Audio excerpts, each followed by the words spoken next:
2006ರಲ್ಲಿ Ranji cricket ನಡೀತಿರುತ್ತೆ Delhi ಮತ್ತೆ ಕರ್ನಾಟಕ ಮಧ್ಯೆ. ಡೆಲ್ಲಿ ಪೂರ್ತಿಯಾಗಿ ಸೋಲುವಂತಹ ಪರಿಸ್ಥಿತಿ. ಮಾರ್ನಿಂಗ್ ಗೊತ್ತಾಗುತ್ತೆ ಡೆಲ್ಲಿ ಗೆಲ್ಲುತ್ತೋ ಇಲ್ಲ ಕರ್ನಾಟಕ ಗೆಲ್ಲುತ್ತೋ. ಇಷ್ಟರಲ್ಲೇ ಒಬ್ಬ 18 ವರ್ಷದ ಹುಡುಗನಿಗೆ, ಡೆಲ್ಲಿಯಲ್ಲಿ ಆಡುತ್ತಿದ್ದ 18 ವರ್ಷದ ಹುಡುಗನಿಗೆ ಒಂದು ಕರೆ ಬರುತ್ತೆ. ನಿಮ್ಮಪ್ಪ ಸತ್ತೋಗ್ಬಿಟ್ರು, ಆದಷ್ಟು ಬೇಗ ಮನೆಗೆ ಓಡಿ ಬಾ ಅಂತ.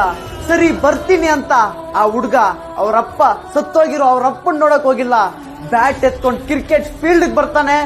ಸೋಲಬೇಕಾದ ಡೆಲ್ಲಿ ಟೀಮ್ ನ ಗೆಲ್ಲಿಸಿ ಕಣ್ಣಲ್ಲಿ ಕಣ್ಣೀರಾಗ್ತಾ ಬ್ಯಾಟ್ ಅನ್ನು ಮೇಲಕ್ಕೆತ್ತಿ ಹೇಳ್ತಾನೆ, ಅಪ್ಪ ಈ ಗೆಲುವು ನಂದಲ್ಲ ನಿಂದು ಅಂತ.